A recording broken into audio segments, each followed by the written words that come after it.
Quédate en la casa, que en La Iguana nos quedamos contigo para informarte.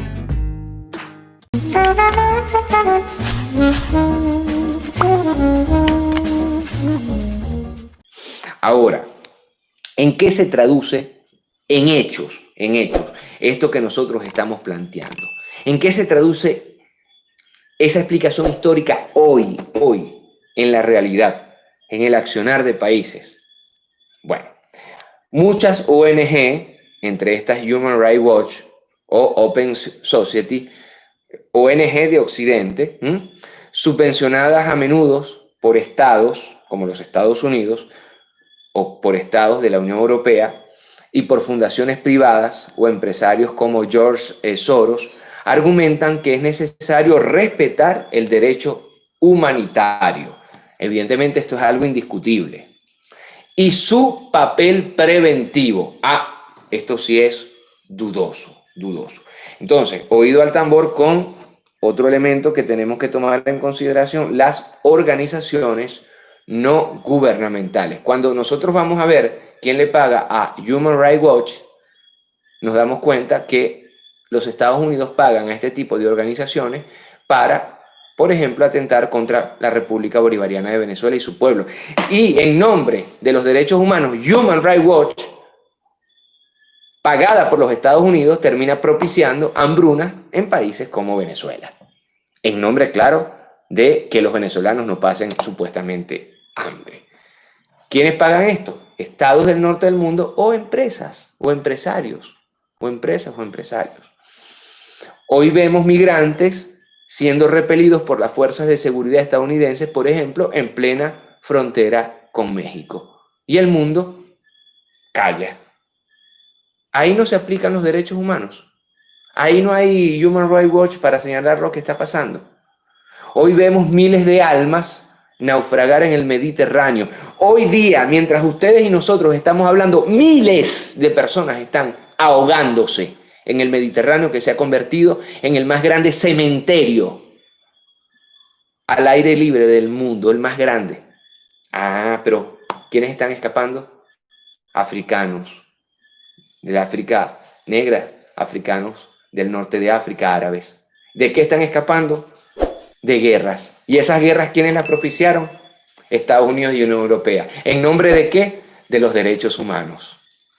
Entonces, cuando vienen en el Mediterráneo, ahí simplemente se ahogan.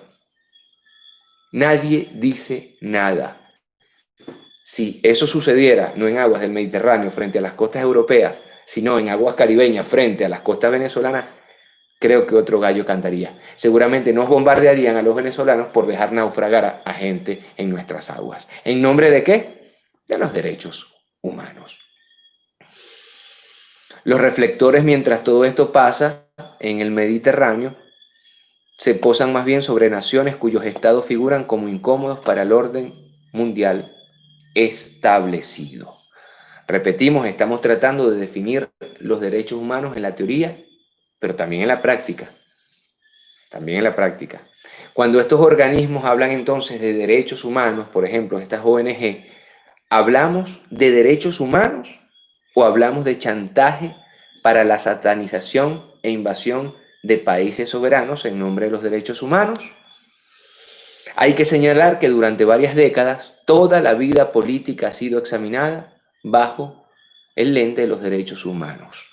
Se volvieron indignos aquellos que no se alineaban con la hipocresía e impostura de los poderosos, que parecían haber recibido de Dios mismo la responsabilidad de defender los derechos humanos. Eso sí, fuera de sus fronteras y fuera de sus intereses. ¿Por qué? ¿Por qué pasa todo esto? Bueno, hay que decir que el Estado occidental, para defender y promover el capitalismo, para financiarlo, necesita prepararse no a una renovación del terrorismo vinculado a la llegada de migrantes, sino a cualquier movimiento popular que desafíe el desempleo masivo, la precariedad generalizada, la liquidación de servicios públicos y la protección social. Y nosotros nombramos particularmente estos derechos porque suele hablarse mucho de los derechos humanos, pero cuando se habla de los derechos humanos sociales, entonces hay muchos callan. Y les voy a dar un ejemplo. En Chile se respeta el derecho humano a la educación. No, se respeta el derecho humano a que aquellos que tienen plata tengan educación. Nada se los impide. Es decir, en la teoría todo el mundo tiene derecho a la educación, pero en la práctica ese derecho a la educación, con una educación privatizada, solamente quiere decir que sí se respeta el derecho a la educación formalmente en Chile, sí, pero al fin y al cabo no se respeta el derecho social de acceso a la educación. Son dos cosas diferentes. Y con esa ambigüedad es que precisamente se juega. Una cosa es el derecho universal a la educación, otra cosa es al acceso a la misma.